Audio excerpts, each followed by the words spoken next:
Coming up on The Daily with me, Niall Paterson.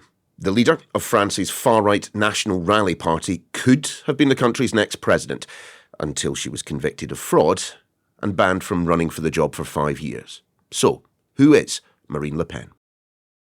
Donald Trump is heading back to the White House. Together we can truly make America great again. We are in for an unpredictable but fascinating 4 years. And we're going to be following every twist and turn for the first 100 days. We'll be bringing you the latest updates and analysis first thing every morning. So join me, James Matthews. Me, Martha Kellner. And me, Mark Stone. For Trump 100, every weekday at 6 a.m, wherever you get your podcasts. Some had tipped her to be the next president of France, until this week, that is, when she was convicted of fraud and banned from running for public office for 5 years. I'm talking about Marine Le Pen, leader of the National Rally Party, seen by the mainstream of French politics as far-right. And she views her conviction as a stitch-up by that very same political elite. A sorti la bombe nucléaire. The system has taken out its nuclear bomb, she says, and if it is using such a powerful weapon against us, it is, of course, because we're about to win the election. Now, that is an assessment shared by Elon Musk, the illiberal Hungarian PM Viktor Orban, and the President of the United States. That's a very big deal. I know all about it. She was banned for running for 5 years, and she's the leading candidate. That sounds very much like this country. There's a massive rally in support of her taking place in Paris this weekend. So, just who is Marine Le Pen? To answer that question, there was just one person I wanted to talk to, Sophie Pedder. She knows everything about French politics. She's written a book about Emmanuel Macron. She's also interviewed and followed Marine Le Pen around as Paris bureau chief for The Economist.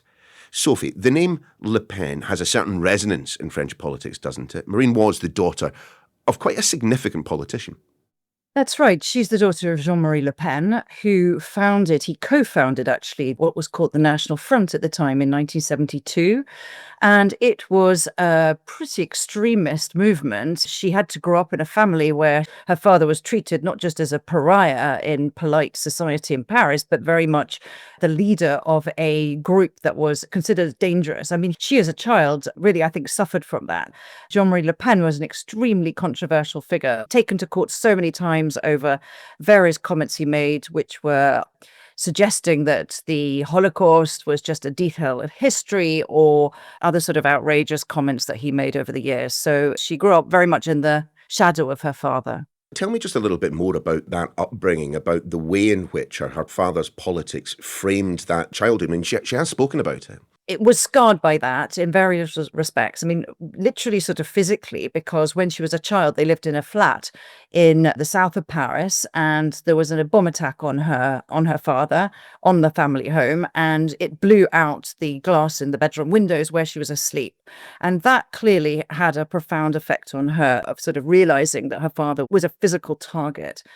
But I think, more than that, he was such a blustering figure. He was a tall guy, broad.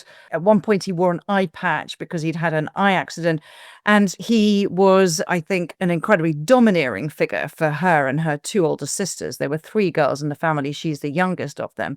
So, to grow up with a father who had that kind of reputation and to be very aware of where he fit into French society, I think was quite a sort of powerful influence in forming her as a person. But was it then inevitable that she would follow in her father's footsteps and enter the world of French politics? I don't think it was, and I don't think anyone in the family expected that.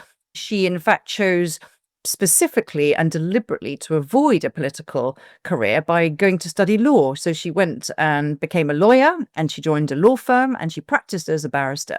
So her initial professional life was, I think, an effort to sort of keep away from what had been an incredibly formative experience growing up in a political household, but one I'm not sure initially that she wanted to have anything to do with. So what then dragged her back in?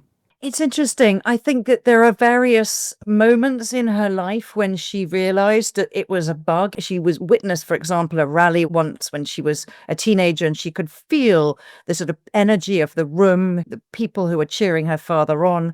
And she began to understand that it can kind of drag you in, that it can be a powerful force that is stronger than yourself. But I think she was motivated by something else as well. I think somewhere in her, and she probably wouldn't say this, there was a sort of desire to avenge her father, to prove that you could be in politics, you could have a far-right, anti-immigrant, nationalist form of politics and not be treated the way he was. It sounds like an incredibly complicated relationship, therefore, with her father.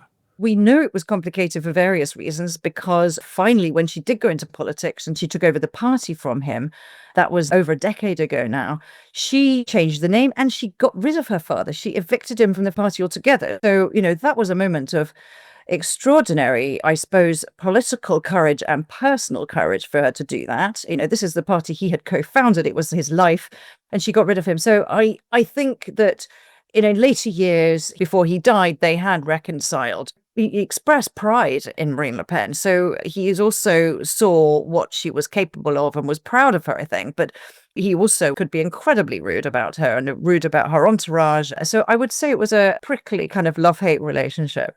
Yeah, but it is difficult to imagine a more fundamental repudiation of one's relationship with one's father than kicking them out of the party that they co-founded. Right, you couldn't make it up. It's almost straight out of a movie. I mean, this sort of dynastic power struggle, which was taking place between father and daughter over the years, was extraordinary. But sometimes when I think back to how she was when I first met her, which was probably 20 years ago, I mean, I didn't always have the feeling that she would make it, that she had it in her to get to that point.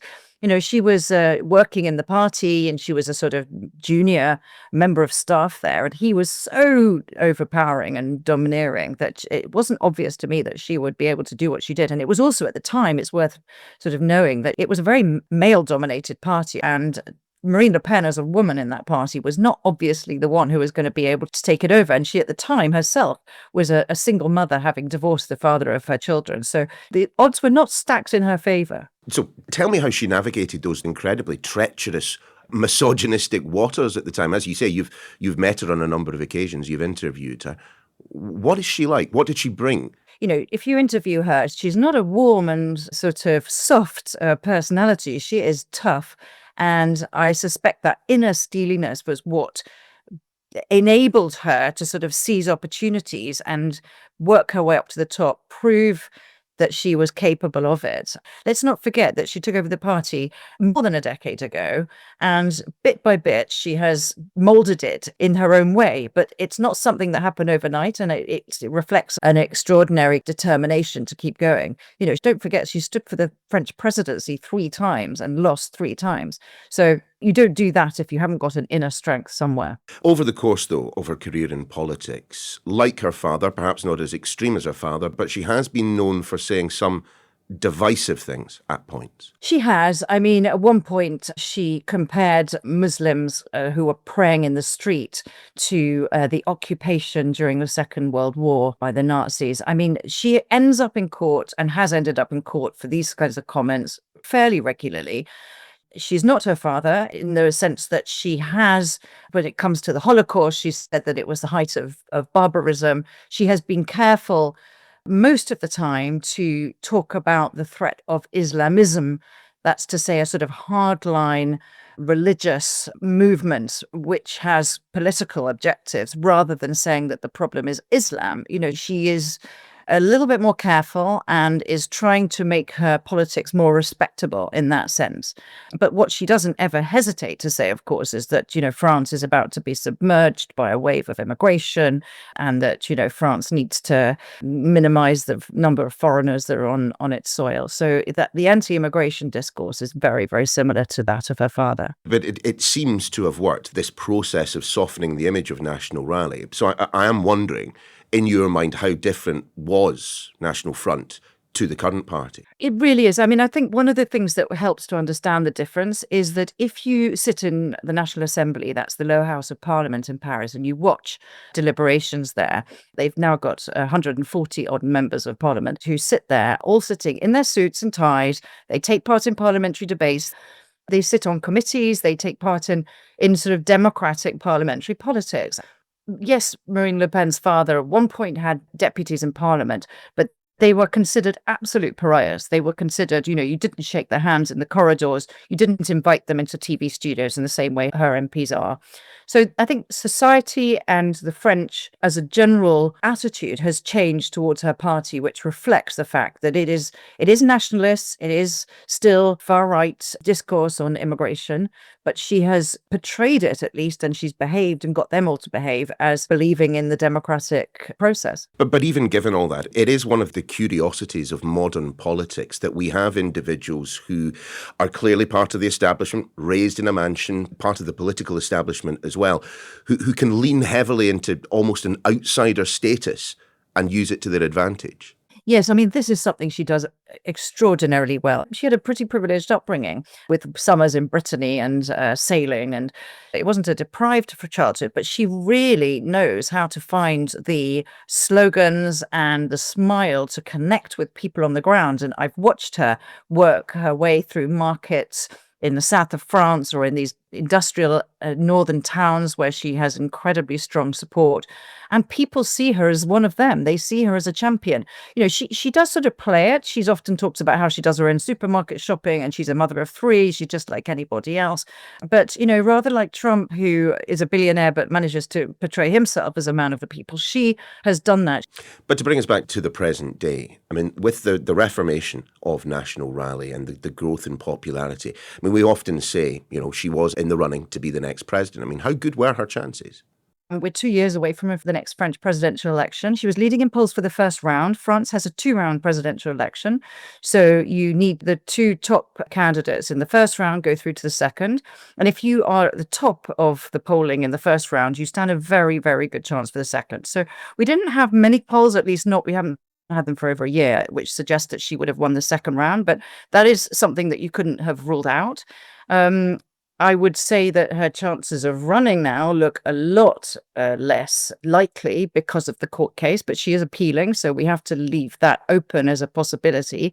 It's looking very unlikely, but that's why it's been such an absolute thunderbolt politically in France, because the assumption had been that she had a very strong chance of making it certainly through to the runoff and even winning the presidency.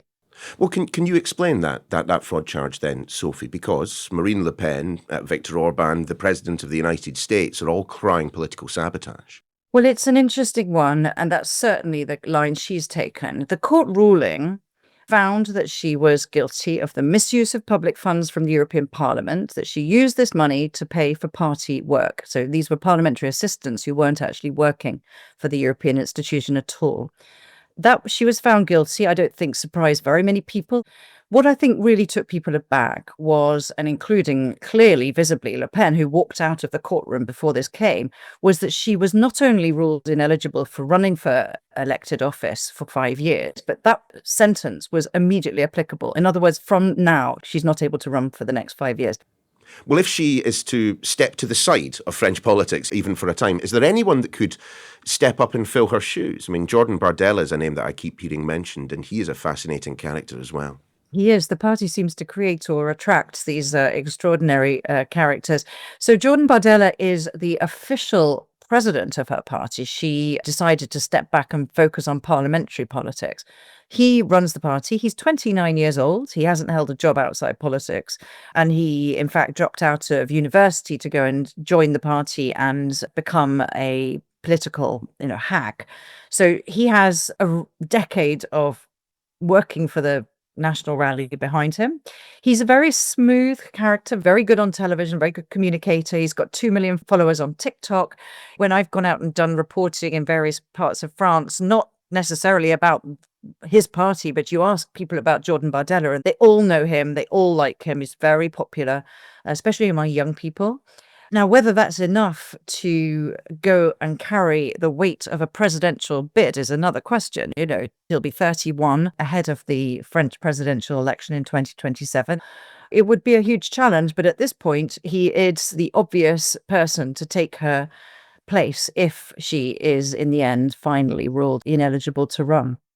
So in your mind, is this the end for Marine Le Pen in frontline French politics?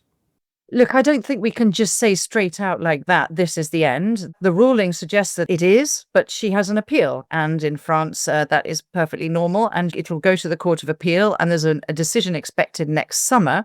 So it's a long time between now and then. And even if the ruling is overturned or if the sentence is lightened, that's going to be less than a year before the presidential election, which is a short time to sort of recover and build back the bid. So I think her chances look far slimmer than they were. But I wouldn't say that it's, definitive yet. Thanks, Sophie. And that is your lot for the Daily for this week. We are back on Monday, but before you go, if you've time, do give us a follow. Should just be a click on your podcast app. And if you've got another minute after that, there's a link to a survey in the podcast description where you can tell us all you think about Sky News podcasts. We'll see you Monday. Donald Trump is heading back to the White House. Together we can truly make America great again. We are in for an unpredictable but fascinating 4 years. And we're going to be following every twist and turn for the first 100 days. We'll be bringing you the latest updates and analysis first thing every morning. So join me, James Matthews. Me, Martha Kelnick. And me, Mark Stone. For Trump 100 every weekday at 6 a.m, wherever you get your podcasts.